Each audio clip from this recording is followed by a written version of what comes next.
Sumamah ni dikatakan bila dah dia kena tangkap ni, Nabi kenal. Nabi ni satu kelebihan dia alert orang. Dia kenal. Oh, dia bijak. Dia Allah bagi. Dan dia kenal tu kalau ibarat kalau kita kalau Negeri Sembilan tu dia kenal semua lenggok bahasa, suku, dia tahu. Dia perangai macam tu Nabi. Dia sebab orang Bahrain ni jauh Bahrain saya pernah sampai Bahrain jauh. Bila orang Bahrain datang masuk Islam, macam je seperti Abdullah ibn Ashaj ni, ibn Qais masuk. Nabi boleh cerita perangai orang Bahrain macam mana, nenek moyangnya, tradisinya. Sedangkan Bahrain tu kat 1000 km daripada Madinah. Jauh atas. Sehingga mereka kata apa? Ya Rasulullah, kami sendiri pun tak apa nak tahu macam ni. Dia detailnya, nak kata dia baca buku sejarah, mana ada lagi masa tu. Tapi pengalaman dia tengok, dia jenis orang yang observe lah. Dia perhati, tengok, ni Rasulullah. Rasulullah SAW bila dah Sumamah ibn Usal kena tangkap dulu, tambak di tiang masjid Masjid Madinah. Masjid Nabi. Jadi Nabi ni perangai dia masuk, dia tengok je. Dia tengok, dia tak cakap banyak. Keluar. Kelebihan tambak di tiang masjid ni, kena ikat sebab tawanan. Dia ni diberi makan, beri makan tak ada timbul, bukan lapar ni dahaga. Bagi, nak pergi tandah bagi, nak gitu dia bagi. Adalah orang jaga tu. Tujuannya dia perhati perangai orang Islam. Salah satunya. Jadi tengok setiap waktu orang Islam dekat nak masuk waktu, ramai mari masjid, semayang, salam, senyum, peluk, kini keluar. Setiap waktu masuk, tengah-tengah tertentu Nabi duduk, Nabi syarah sikit. Nabi ceramah tak macam saya ceramah, tuan-tuan. Dia pendek-pendek je, tapi kesannya besar. Sebab dia lebih kepada amalan, bukan dari segi cakap banyak, tak, dia dari segi amalan. Tengok orang tengok Nabi tu pun dapat ilmu dah. Tengok, itu cara dia. Jadi dia duk perhati lama ke Sumamah. Nabi beri layan. Nabi sekadar tanya apa khabar. Gitu je. Akhirnya Sumamah jadi nak marah. Yalah dah 2-3 hari kena ni, kata orang, dah dia orang besar kaum. Dia kata, ya Muhammad, kalau nak bunuh aku, bunuhlah secara terhormat. Janganlah buat macam gini. Nabi biar, Nabi tak jawab pun. Nabi tak jawab. Begitulah. Sampai beberapa hari kemudian, dah lama dah, mungkin seminggu ataupun kurang sikit atau lebih sikit, Nabi pun cakap satu hari, bebaskan Sumamah, bebaskan. Mereka bebas. Keluar ni dia pun mari memikir, keluar daripada masjid ni mikir, tak jadi.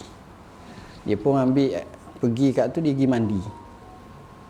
Sudah mandi tu, pakai baju, masuk balik ke Madinah, ke masjid Nabi, temu Rasulullah, melafazkan asyhadu an la ilaha illallah wa asyhadu anna Muhammadar Rasulullah. Bila boleh lafaz macam ni, mari mikir pula, macam mana ya boleh lafaz ni? Allahu Akbar. Bila boleh lafaz macam ni, dia kata, ya Rasulullah, mu nak suruh aku, suruhlah apa-apa pun. Cuma aku pastikan orang Mekah tak akan dapat datang jalan dengan baik dan mereka akan terganggu banyak. Sampai tahap tu dia tu bela. Dia masuk Islam akhirnya, dan dia betul-betul Islam dan kesolehannya itu luar biasa. Dan orang Mekah pula jadi susah hati pula. Allah, Sumamah dah susah kita. Tapi Sumamah jasanya besar. Sumamah ibn Usal radhiyallahu anhu. Baik. Kemudian seterusnya, Rabiul Awal tahun ke-6 Hijrah, Ghazwah Bani Lihyan. Peperangan ini merupakan pembalasan terhadap Bani Lihyan yang mengkhianati dakwah sahabat Nabi sallallahu alaihi wasallam sehingga menyebabkan 10 orang sahabat Nabi sallallahu alaihi wasallam terbunuh di Raji'. Rasulullah keluar bersama 200 orang sahabat baginda sallallahu alaihi wasallam. Rasulullah memperlihatkan seolah-olah baginda hendak menuju ke Syam. Bani Lihyan telah mengetahui kedatangan baginda lalu bertempiang lari ke puncak bukit. Rasulullah SAW bermalam di sana selama 2 hari sambil menghantar pasukan peninjau, tetapi gagal mengesam mereka.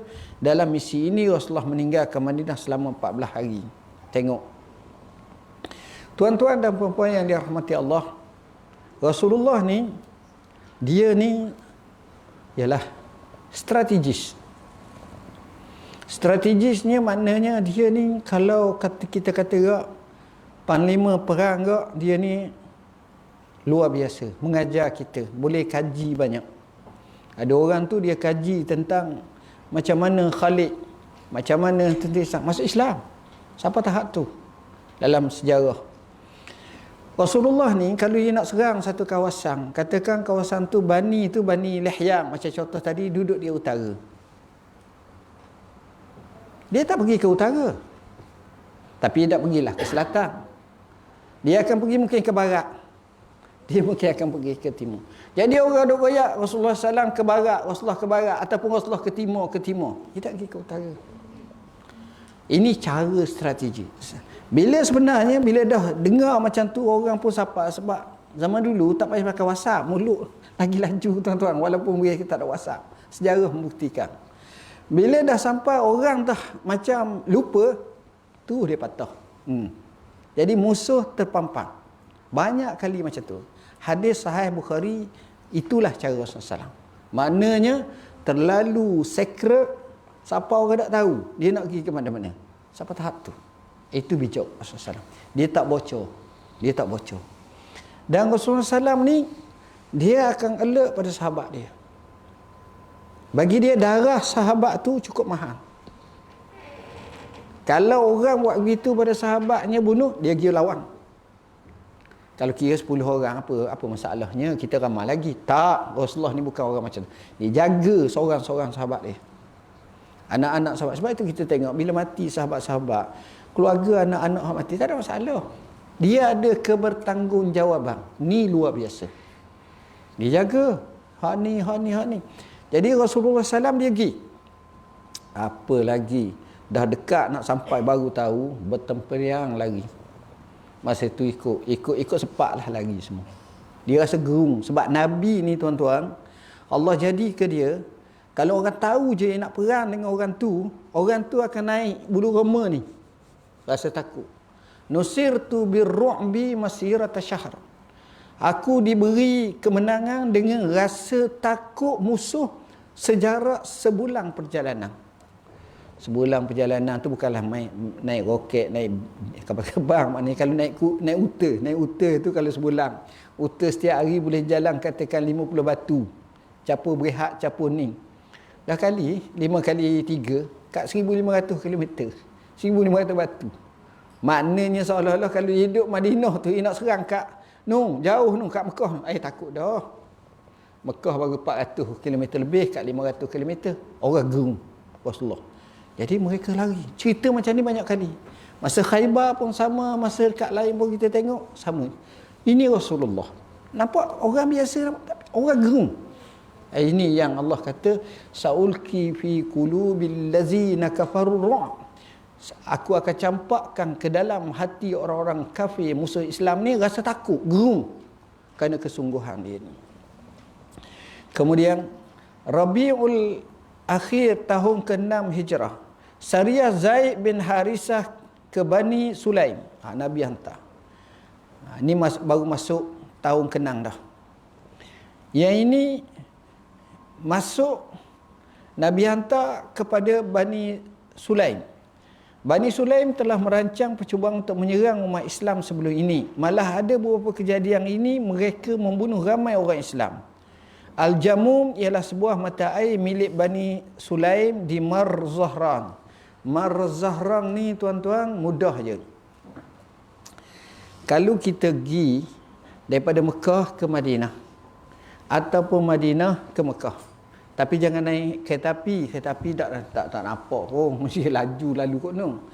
Tapi kalau kita naik Kaabah, moleknya naik GMC ke naik kereta, kita akan nampak dia tulis Mar Az-Zahra. Jalan tu. Jadi kabilah Bani Sulaim duduk situ. Zaid keluar kepada mereka dan menangkap seorang wanita daripada Muzainah yang bernama Halimah. wanita itu menunjukkan kepada mereka tempat Bani Sulaim. Dia sembunyi, dia tahu dia sembunyi. Dengan bantuan wanita itu mereka berjaya merampas unta, kambing dan orang tawanan. Setelah dikumpulkan barang rampasan itu, Rasulullah membebaskan wanita itu dan suaminya. Dan Rasulullah waliyazbillah sekali-kali tak akan menzalimi orang.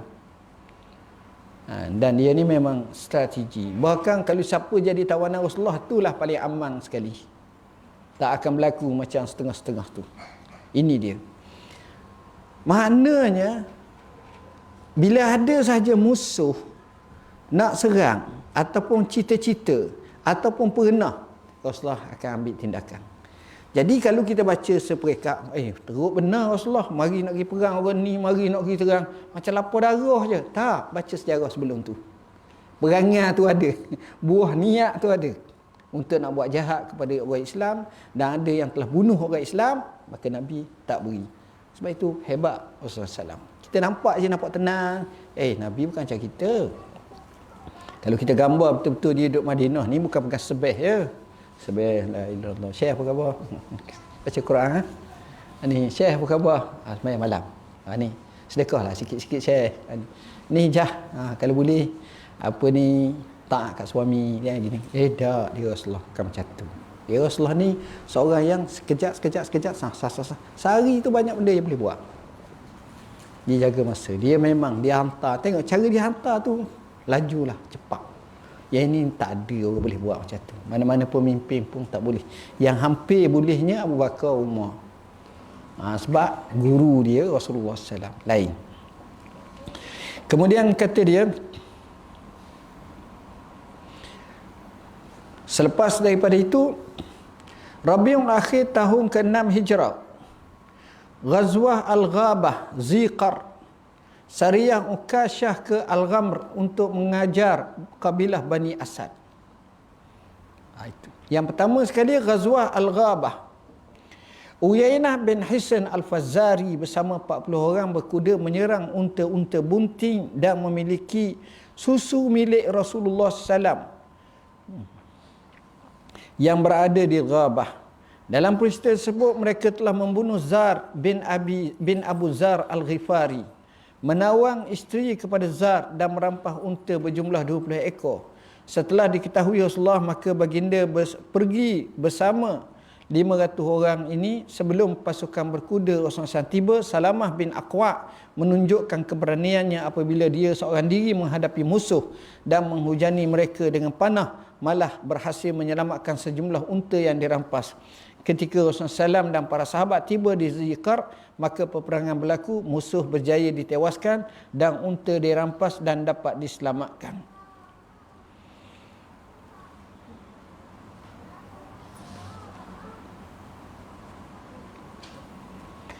Tuan-tuan dan puan-puan yang dirahmati Allah, kisah ini juga ada kena mengena dengan satu kisah, kalau tak silap, ada beberapa orang daripada kalangan satu puak, dia datang kepada Madinah.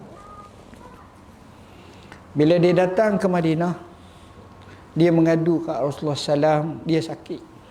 Mereka ni sakit. Nabi tengok dia sakit. Macam dia mengaku Islam lah, ataupun ialah orang nak minta tolong Nabi. Nabi tengok, Nabi kata, kalau begitu kau pergi dekat dengan penjaga unta aku, kau minum susu dengan air kencing unta. Hadis sahih riwayat Bukhari. Nabi kata, ishrabu min albaniha wa abwaliha. Meminum dengan campur air kecil unta dengan susu unta. Bila Nabi cakap macam tu, mereka pun pergi. Pergi duduk beberapa hari, dilayang betul-betul. Diberi makan, diberi minum. Masya Allah. Dengan izin Allah, sihat semua. Segar. Bila segar macam ni, mari niat jahat mereka. Nombor satu dia pergi bunuh. Hak tukar jaga ni dan beberapa orang pergi bunuh dan dia pergi colek ni dia pergi rapah huta-huta tu buat balik, lari. Dan cara bunuh dia ni keji. Orang panggil bukan bunuh biasa, bunuh buat nyakit. Bunuh buat nyakit ni maknanya macam-macam lah. Dia pergi cocok gini, kat khianat. Dengar Rasulullah SAW, Rasulullah pantang. Ini orang tak kenal budi. Dan ini orang yang amat jahat. Orang yang paling jahat, orang tu, orang lain buat baik ke dia pergi buat jahat ke orang tu. Itu jahat benar tu. Itu jahat benar lah. Apa lagi, Nabi pun hantar pasukan tentera. Antaranya Salamah ibn Aqwa. Berani dia. Dia kejar musuh dia seorang, dia boleh dengan panah dia gini sehingga musuh rasa macam ramah. Dan dia dapat kalahkan gini-gini. Bila tiba Rasulullah SAW, ramai yang dapat tawang. Apa lagi? Bila dapat tawang, Rasulullah SAW balas balik. Rasulullah ikat dia, adalah kena macam dia buat.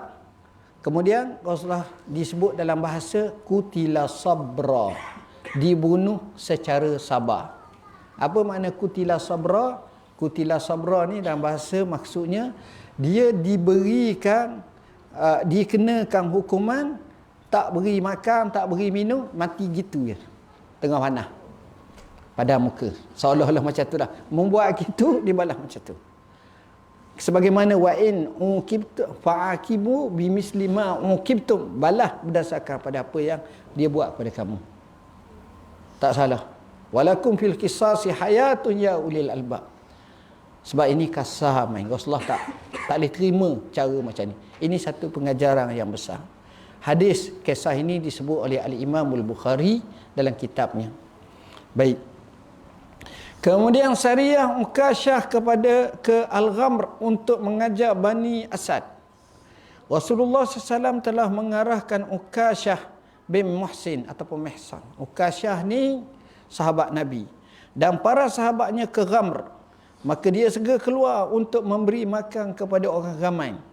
Apabila orang-orang Bani Asad melihatnya, mereka melarikan diri. Maka Ukasyah menghantar sahabat bernama Syuja' ibn Wahab sebagai barisan hadapan dan melihat jejak Bani Asad. Mereka memilih seorang lelaki dari suku itu untuk membimbing mereka sebagai jaminan kepadanya. Dia menunjukkan kepada mereka hayawan ternakan Bani Asad. Lalu mereka menyebu mereka dan menarik 200 ekor unta dan menyerahkan harta rampasan mereka kepada Rasulullah SAW tanpa perlawanan. Natijahnya Bani Asad melarikan diri dan 200 ekor unta menjadi rampasan perang. Tengok. Ini pun satu hal. Salah seorang sahabat ni namanya Ukasyah bin Mihsan. Ukasyah ni bacaan betulnya Ukasyah ibn Mihsan. Ukasyah ni salah seorang sahabat yang Allah bagi istimewa dia. Satu hari Nabi bercakap depan orang ramai semua. Dalam buku ni pun saya ada sebut mereka yang dijamin masuk syurga. Ada yang Nabi sebut secara spesifik nama orang, ada yang Nabi sebut secara kumpulan. Nama orang macam Abu Bakar, Umar, Osman, Ali, Talha, Zubair. Macam Nabi sebut kepada Sa'd ibn Mu'az. Macam Nabi sebut kepada Khadijah radhiyallahu anha. Tu Nabi sebut. Ada secara umum. Seperti ahli Badar, perang Badar. Ini masuk syurga. Ini masuk syurga semua. Ini kelebihan ahli Badar. Satu hari Nabi duduk dalam masjid, Nabi cakap yadkhulu min ummati sab'una alf al-jannata bighairi hisab. Nabi kata au kama qala. Ada 70,000 sahabatku, 70,000 daripada kalangan umatku mati tanpa mereka daripada kalangan umatku yang dapat masuk syurga tanpa hisab. Orang lain kena hisab, dia masuk. Maknanya dia lain hijau. tak payah kena ni, terus masuk syurga. Nabi buat statement tu. Cara Nabi bijak kok. Dia tak terang habis, dia terang sekejap. Dia pun keluar. Jadi sahabat ni diskah, siapa? Ada kata ahli Badar, ahli Uhud, ahli ni. Ada kata orang nombor 1 masuk Islam siapa nombor 70,000. Kita tak lepas lah. Ada kata gini banyak. Nabi pun masuk. Nabi kata apa pasal? Iyalah ya Rasulullah, kami nak tahu siapa hak 70,000 orang dapat masuk syurga tanpa hisab. Lalu Nabi pun jawab, humul lazina la yastarqun wala yatatayyarun wala yaktawun wa ala rabbihim yatawakkalun. Mereka yang tidak minta untuk dibomohkan. Oh, tolonglah saya, tolong. Doa, bukan doa sajalah, maknanya japi serapoh ke apa, tolonglah saya. Sebab apa? Sebab bila dia buat macam tu, dia yakin korang tu lebih pada Allah. Tak boleh. Kurang sempurna lah kita yakin ke Allah. Wala yatatayyarun. Apa makna yatatayyarun? Dia tidak pakai lihat siam aja. Syekh, kita nak pergi ke tempat ni, tengah nak pergi tengok bewok lah depan, majar lah, balik lah rakyat. Dan wala yatatayyaru maknanya kepada zaman dulu dia panggil burung jalan. Dia kalau dia nak musafir, mudah je. Orang zaman dulu dia nak musafir, dia turun rumah, dia tengok burung. Dia ambil batu, dia baling kat burung tu. Baling tu bukan nak kena burung. Nak tengok burung tu terbang kanan ke kiri? Kanan. Okey. Kalau kiri, majar, tak boleh. Ini bahaya kalau beli tiket kapal terbang kau kena berubah semua, susah. Zaman dulu. Wala yaktawun. Begitu juga dia tidak berubat dengan cara ada satu jenis ubatan yang punya kai. Kai ni tak boleh guna melainkan orang yang bijak betul-betul. Kalau tak bahaya. Kai ni zaman dulu dipanggil kayyatun nar. Nabi kata cara perubatan dalam Islam ni sama ada dengan madu, sama ada dengan syartatu hajam, ataupun kita kata dengan cara bekam.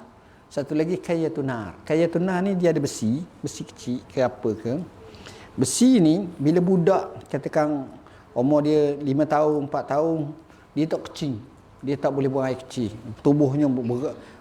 Orang panggil air tu banyak dah dalam tubuh ke apa ke. Nampak lembek tau. Tak tu. Orang yang pakar bomoh, yang pakai bukan bomoh lah. Yang pandai ilmu ni, dia akan bakar besi tu. Dia akan letak pada kaki ni cara cepat. Dia letak tu, dia tarik. Maka budak tu mungkin terkecing lalu. Banyak keluar. Lepas ada tu sembuh. Tapi jangan buat kalau tak tahu. Saya tak tahu, saya dengar je. Saya baca. Dia ada cara dia. Ni orang-orang macam ni. Tapi bahaya kadang-kadang. Baik. Jadi bila dengar cerita macam ni, dia sebut wa ala rabbihim yatawakkalun, kepada Tuhan dia bertawakal. Kalau mereka ada sifat ni, semua ni dalam hati. Hati, tuan-tuan. Keyakinan hati tu bukan masalah ni, hati tu yakin. Maka siapa boleh buat macam ni? Dia layak masuk syurga Allah tanpa hisab. Tiba-tiba Ukasyah bin Mihsan kata, ya Rasulullah, doa untuk saya seorang. Rasulullah kata, kamu. Bila Ukasyah dapat, seorang lain berkata, ya Rasulullah, doa saya. Nabi kata, sabaqaka Ukasyah. Ukasyah telah mendahului kamu. Dia special ni tak boleh bagi 2-3 orang. Kamu rebut pula ni, seorang je. Ukasyah ni tuan-tuan, kita telah bincang dalam kitab ni macam mana dalam perang Badar. Pedangnya patah, dia mengadu kat Rasulullah. Rasulullah kata dia ambil pelepah tamar. Dia ambil pelepah tamar yang kering tu, Nabi doa jadi pedang dengan izin Allah, dan diguna lawan betul-betul musuh. Gagahlah. Dan pedang tu dipatahkan dalam peperangan Siffin, kerana dia kata tak layak aku bunuh dengan pedang Rasulullah SAW ni kepada sama-sama orang Islam. Ini Ukasyah bin Mihsan.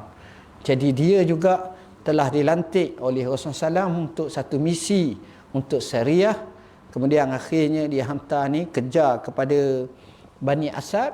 Akhirnya dapatlah tawang 200 ekor unta. Bawa balik ke Madinah.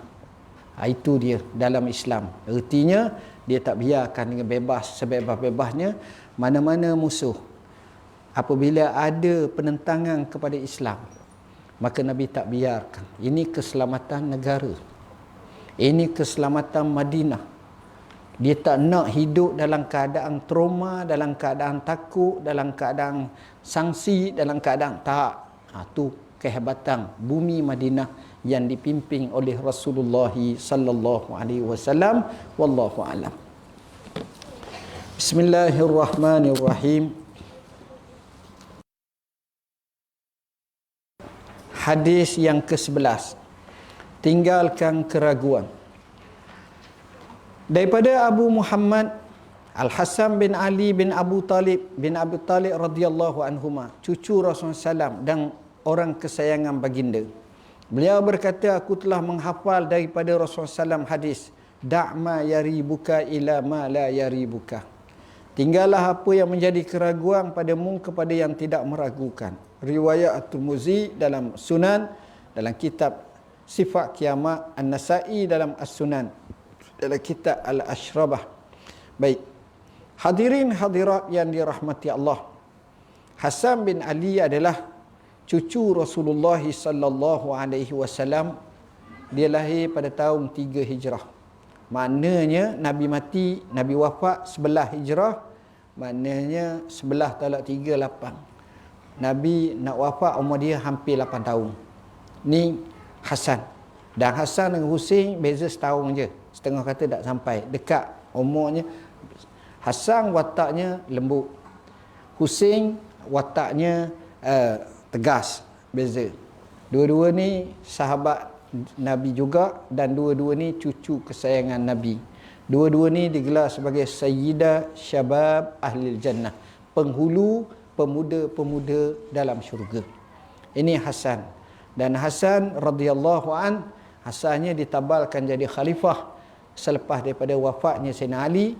Selepas 6 bulan dia letak jawatan, serahkan kepada Muawiyah bin Abi Sufyan. Maka tahun itu adalah tahun 40 Hijrah.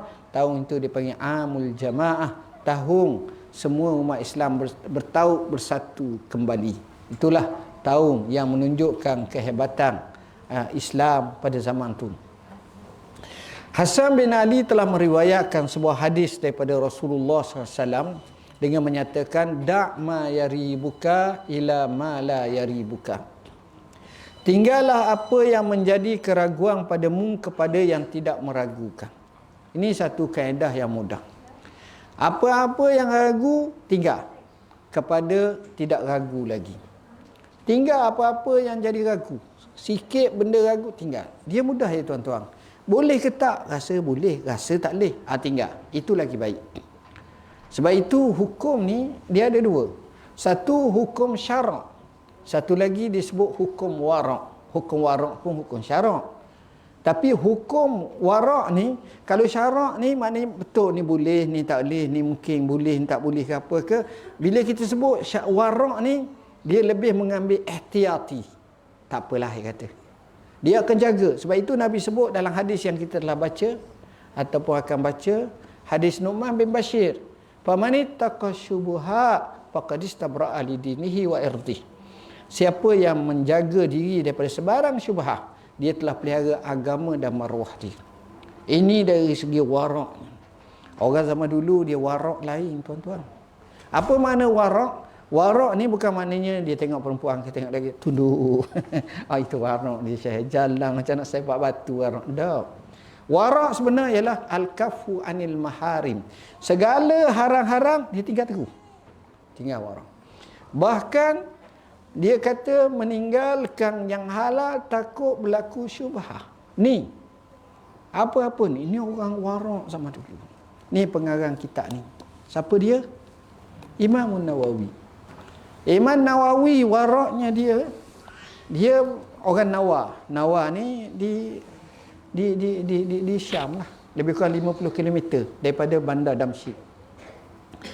Dia belajar kampung dia pandai, dia handak. Dia lahir 630 Hijrah. Maknanya sekitar 800 tahun lepas dah lah.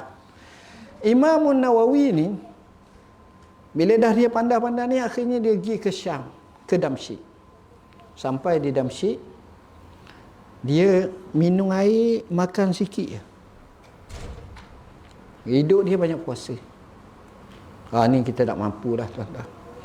Yang kedua, Imam Nawawi ni buah-buahan di bumi Damsyik ni tak makan. Kenapa? Kerana dia warak. Sebab dia tahu bila satu tempat tu yang selalu bertukar tangan kerajaan ni, maka tempat tersebut rampasan milik berlaku. Mari puak ni, habis dia halau puak lain, dia ambil pula ni. Mari puak lain pula gini. Ada berapa kali. Jadi benda tu syubhah. Bila syubhah dia tak nak, jadi dia tinggalkan itu, dia makan seadanya. Ini warok sungguh. Itu baru warok sungguh tuan-tuan. Ayat tu kita tak mampulah buat macam tu. Tapi dia jaga betul-betul. Ni Imam Nawawi. Jadi tinggal apa yang menjadi keraguan kepada apa yang tidak menjadi ragu. Apa benda kalau nak jalan selamat, ragu sikit tinggal. Ragu sikit tinggal. Itu baik. Tapi kalau orang terpaksa, itu yang kedua. Zaman sekarang ni kita macam tu sekarang. Kadang-kadang kehidupan menyebabkan kita sukar. Sebab nak kata Islam 100% pun tak, nak kata tak 100% pun tak. Jadi benda tu dalam keadaan dilema. Kita ni dalam keadaan sukar nak menentukan ini. Macam-macam dalam hidup. Tapi insya-Allah dengan cara kita faham betul-betul yang mana yang boleh, yang mana tak boleh, kita tinggalkan.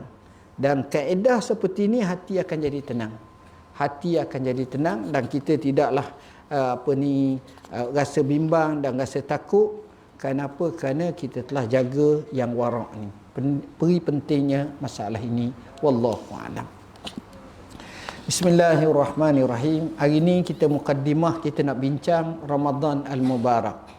Selama 3 minggu berturut-turut, insya-Allah, untuk kita sama-sama, hari ini mukaddimah sahaja, untuk kita faham bila kita nak sambut bulan Ramadan Al-Mubarak. Tak apa, dengar dulu. Sekarang boleh belilah belakang sana buku. Pertama, saya nak nyatakan di sini ialah bila bulan Ramadan, kita sekarang ni 15 hari saja bulan Ramadan, ataupun 14 hari saja lagi. Sebab malam hari ni nisfu Syaban. Jadi apa yang patut kita lakukan? Apa yang patut kita lakukan? Nombor 1, kita kena doa. Doa ada 2 versi. Daripada Nabi SAW, riwayat Ahmad Baihaqi daripada Anas bin Malik, daripada bulan Rajab lagi Nabi doa, Allahumma barik lana fi Rajab wa Sya'ban wa barik lana fi Ramadan. Minta berkat bulan Ramadan. Bulan Sya'ban, bulan ini minta berkat. Yang kedua, riwayat kedua ataupun pandangan ulama yang kedua, bila dia baca, dia doa, dia kata Allahumma barik lana fi Rajab, Allahumma barik lana fi Sya'ban wa ballighna Ramadan. Suruh sampai bulan Ramadan. Ini nombor 2. Nombor 3, malam Ramadan tu. Malam Ramadan tu, penyimpan besar mohon raja-raja umum, esok puasa. Apa patut kita buat? Nombor 1, kita angkat tangan doa. Doanya, Allahumma ahillahu alaina bil yumni wal iman wassalamati wal islam rabbi wa rabbukallah. Ni Nabi ajar. Ya Allah, ya Tuhanku, naungilah ke atas kami dengan keamanan dan keimanan, dengan keselamatan dan keislaman. Tuhanku dan Tuhan kamu. Kamu di situ maknanya anak bulan Ramadan tu adalah Allah. Itu yang pertama. Yang kedua, bila mana datang bulan Ramadan, sebahagian daripada kalangan salafus salih dia doa, Allahumma sallimni li Ramadan wa sallim Ramadan li wa tasallamhu minni mutaqabbala. Ya Allah, selamatlah aku untuk Ramadan. Selamatlah Ramadan untuk aku dan terimalah daripadaku ibadat ni. Soalannya tuan-tuan, apa maksud ya Allah selamatlah aku untuk Ramadan? Maknanya kita doa ke Allah bila masuknya Ramadan, kita tubuh sihat, kita mampu puasa, kita mampu ibadat. Jangan kita masuk bulan Ramadan kita koma, kita sakit, terlentang, kita uzur, nak puasa tak boleh, nak ibadat tak boleh, nak tarawih nengung tak boleh. Jadi kita nak biar Ramadan tu kita dalam keadaan selamat. Yang kedua, kita minta selamatlah Ramadan untuk kita. Macam mana pula selamat Ramadan untuk kita? Ramadan bulan.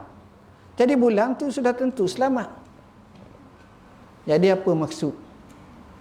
Apa maksud untuk selamat Ramadan untuk kita?